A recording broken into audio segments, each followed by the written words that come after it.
Madam जी। इधर आओ।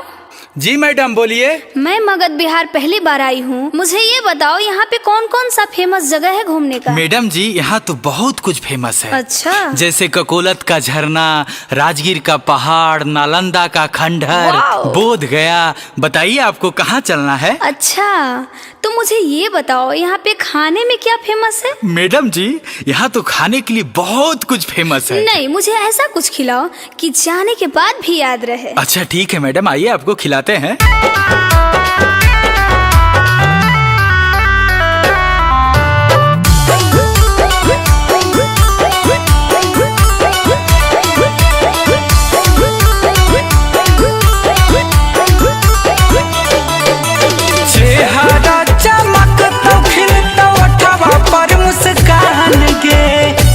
अच्छा ऐसा है क्या? चेहरा चमक तो खिलता वठवा पर मुस्कान गे। चल गे छौड़ी तोरा खिलाइबो मीठा मगहिया पान गे। चल गे छौड़ी तोरा खिलाइबो मीठा मगहिया पान गे। देश विदेश में जेकर होबो है बखान गे। देश विदेश में जेकर होबो है बखान गे। चल गे छौड़ी तोरा खिलाइबो मीठा मगहिया पान गे। चल गे छौड़ी तोरा खिलाइबो मीठा मगहिया पान गे। अच्छा इससे नशा तो नहीं लगेगा ना? अरे नहीं मैडम जी, ये मीठा पान है। तुम बातें बहुत बनाते हो।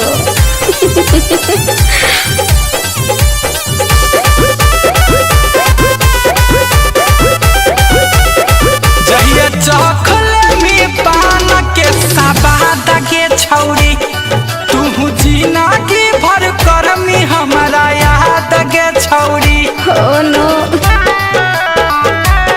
जहिया चखले में पान के सबाद के छौड़ी, तू जीना की भर करमी हमारा याद के छौड़ी। और बताओ। मूड हो तो फ्रेश बढ़ता लभ के ज्ञान के। क्या? मूड हो तो फ्रेश बढ़ता लभ के ज्ञान के। हाँ। चल गे छौड़ी तोरा खिलाइबो मीठा मगहिया पान गे।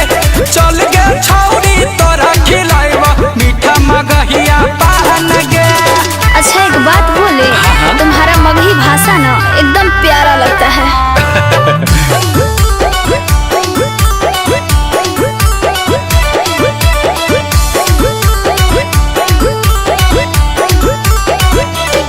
चल कर देबो मान तोर खुश गे छौड़ी, हो तो जन्नत के जैसन महसूस गे छौड़ी। मेरा तो मन कर रहा है मैं यही